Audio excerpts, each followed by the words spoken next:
এই গরমে আবার সংসারে বাজারঘাট করে নিয়ে আসো, তারপর আবার রান্না বান্না করো, এই করতে করতে শরীর আর বেশি কাহিল হয়ে যায়। তো হরে কৃষ্ণ বন্ধুরা, তোমরা সবাই কেমন রয়েছে? হয়েছে সকালবেলা কোনো রকম করে খাওয়াটি রেডি করে দেই। তো ভেন্ডি ছিল, ভেন্ডি সবজি তো সকালবেলা খাবে না, তো সেদ্ধ ডাল দিয়ে আরও আলু 2-3টা কেটে দিয়েছি সেদ্ধ।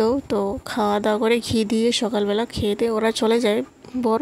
তারপর এই যে সকালের পূজার কাম শেষ করে ভগবানের প্রসাদ দিয়ে এখন আবার দুপুরের রান্না বান্না।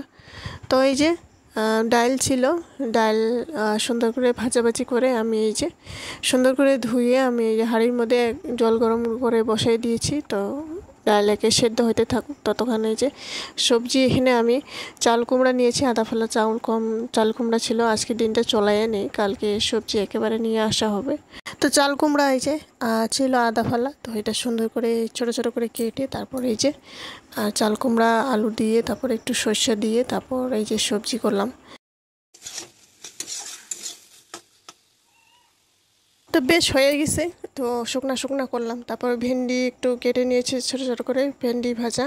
তারপর এটাকে ডাল করে নিয়েছি। তো ডাল তো লাগেই, তো শুকনা শুকনা সবজি হলে তো ডাল তো লাগেই 24 ঘন্টা। তারপর এই যে রান্না বান্না শেষ করে নিয়ে 2-3টা সবজি করলাম, বেশি কিছু করলাম না। আর একটু গরমে কোনো কিছু খাওয়ার ইচ্ছা করে না, আর 2-3টা ভর্তাও করে নিলাম কোনো রকম খাওয়ার মতো লেবু দিয়ে। তো এই যে আজকে দুপুরে রান্না বান্না এগুলো, বেশি কিছু করলাম না। তারপর ওই যে খাওয়াটা রেডি করে দিয়ে দিই। তো সর্দি জ্বর হয়ে গেলে আবার এদিকে আর সর্দি লাগলে তো আর কোনো মুখের কোনো টেস্টই লাগে না। তো সন্ধ্যাবেলায় যে একটু ঝাল করে পাস্তা বানিয়ে নিলাম। তো একটু ঝাল ঝাল কোন সময় খেতে ইচ্ছা করে, তো এই যে টমেটোর একটা কেটে সুন্দর করে মশলা দিয়ে তারপর 2-3টা কাঁচা লঙ্কা দিয়ে তারপর এই যে দেখুন পাস্তাগুলো দিয়ে দিই। পাস্তা ছিল একটুখানি, তো বানিয়ে নিলাম। বেশি দিন থাকলেও মানে বস্তু রাখা লাগে না, তো কারণ যত তাড়াতাড়ি বানায় শেষ করে নিতে হয়, অল্প অল্প করে ছিল। তো এই যে বানায় নিই সুন্দর টমেটো দিয়ে। আগের ভিডিওটা ছিল শুক্রবারে ছিল, তো এই যে এটা হলো শনিবারে সকালবেলায় যে বাজারঘাট করে নিয়ে আসি। তো এই যে কলার থর নিয়ে আসলাম, কলার থর, তারপর এদিকে ভগবানের জন্য একটু প্রসাদ নিয়ে আসলাম।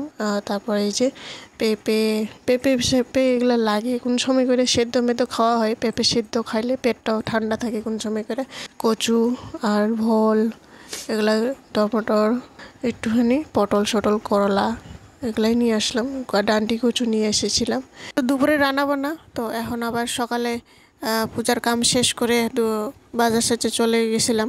এসে 1 ঘন্টার ভিতরে এসে এখন আবার দুপুরে রান্না বান্না এই যে করলা আলু দিয়ে ভাজাভাজি করলাম। তারপর এদিকে আবার ডাল একটু সেদ্ধ করে নিয়েছিলাম আগে, তো ডাল দিয়ে এখানে সোমবার দিয়ে দিব। এই যে পাঁচফোড়ন দিয়ে আদা কুচি দিয়ে তারপর এই যে একটু টমেটো কেটে দিয়েছি, মূলা একটু কেটে দিয়েছি, একটা আধা মতো মূলা, তারপর টমেটো কেটে দিয়ে কাঁচা লঙ্কা দিয়ে সোমবার দিয়ে দিচ্ছি একেবারে।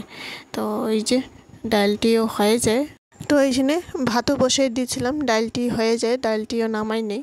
তো এদিকে আবার এই যে কচু আর এদিকে ডান্টি কচু টুচুনটা ছিল, তো ডান্টি কচুগুলো সুন্দর করে এই যে দেখুন পাঁচফোড়ন আদা কুচি দিয়ে কাঁচা লঙ্কা দিয়ে 5-6টা মতো একটুখানি জিরার গুঁড়া দিয়ে তারপর সুন্দর করে নাড়াচাড়া করতে করতে একটু ভাজা ভাজা হয়ে যাওয়ার পর তারপরে সামান্য একটু জল দিয়ে দিব, সামান্য একটুখানি চিনি দিয়ে তারপর সবজি একেবারে রেডি। তো এই যে শুকনা করলাম লেবু, তারপর করলা আলু দিয়ে ভাজি ডাল। তো বন্ধুরা আজকের ভিডিওটি কেমন হয়েছে অবশ্যই লাইক কমেন্ট শেয়ার সাবস্ক্রাইব করে জানাবেন। আশা করি নেক্সট ভিডিও দেখা